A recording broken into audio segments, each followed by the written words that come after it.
En accord ou à l'opposé. Par ici, les brasseurs d'opinion et de vision.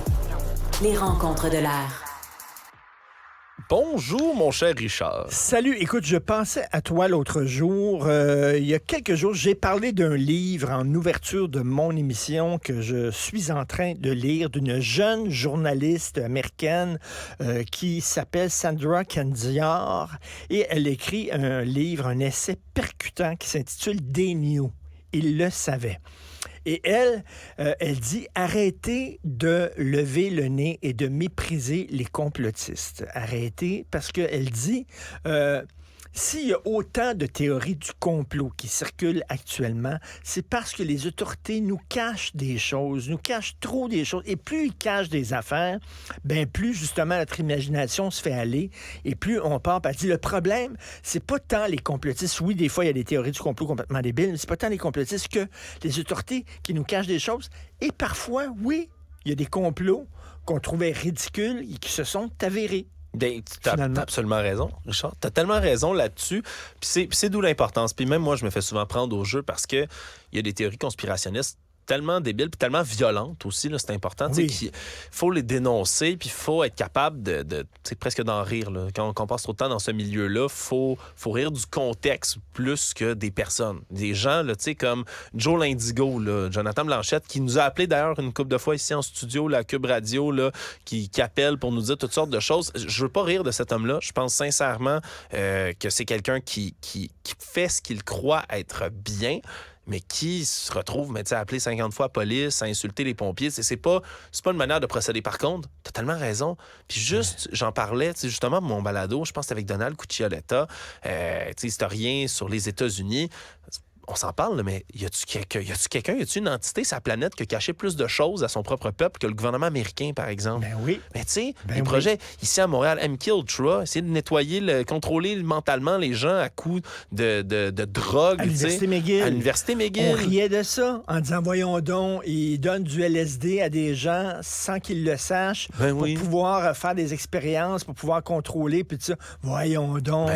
La CIA, bien sûr, la CIA est partout.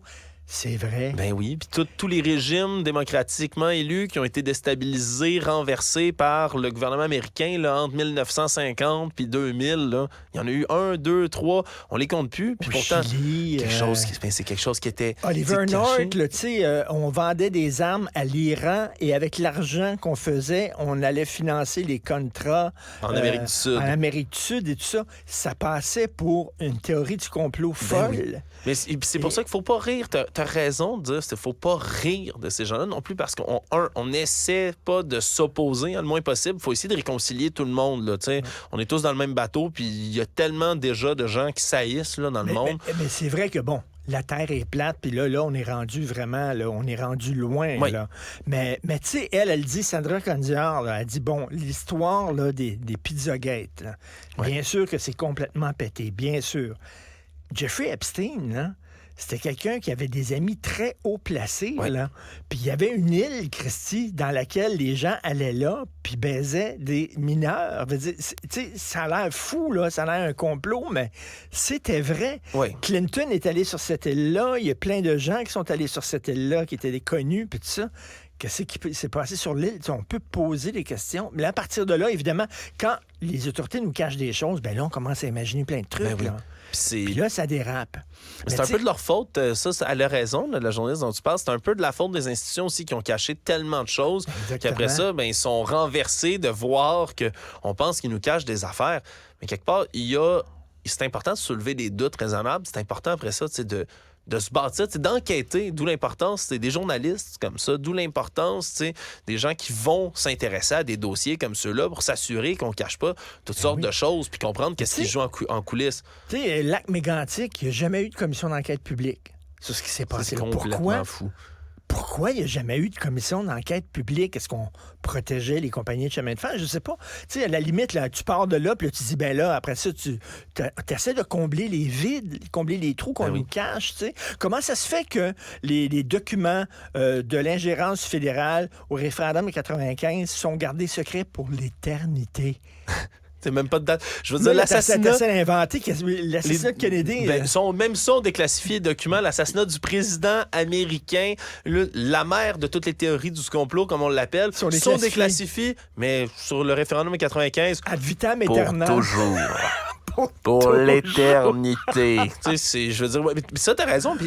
Mais moi, je posais la question. Là, on parle, nous autres, mais qu'est-ce qu'il y a là-dedans? Mais pourquoi? C'est là que ça serait intéressant de savoir, tu sais. Je pense qu'il y en aurait de la matière à envoyer, justement, des gens là, qui...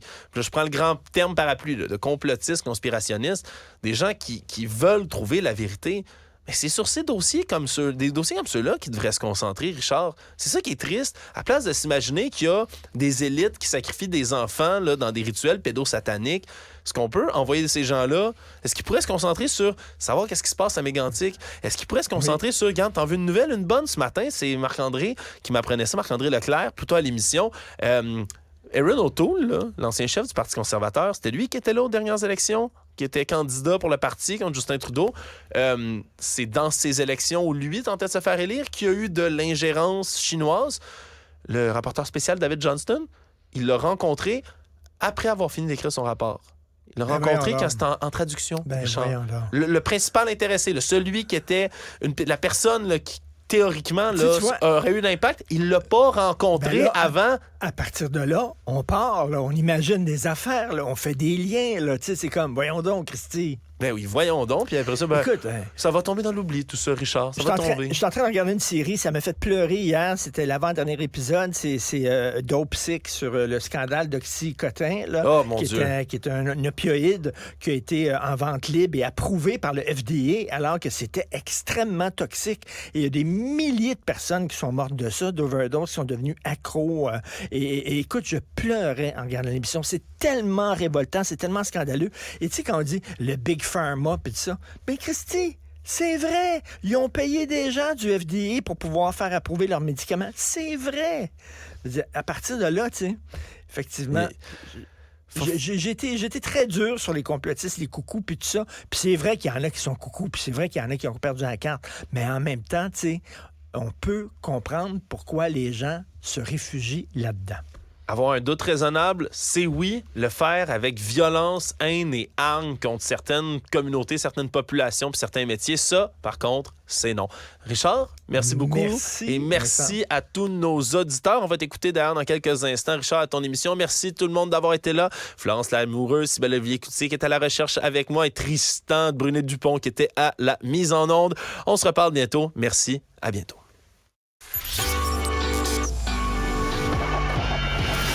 Cette émission est maintenant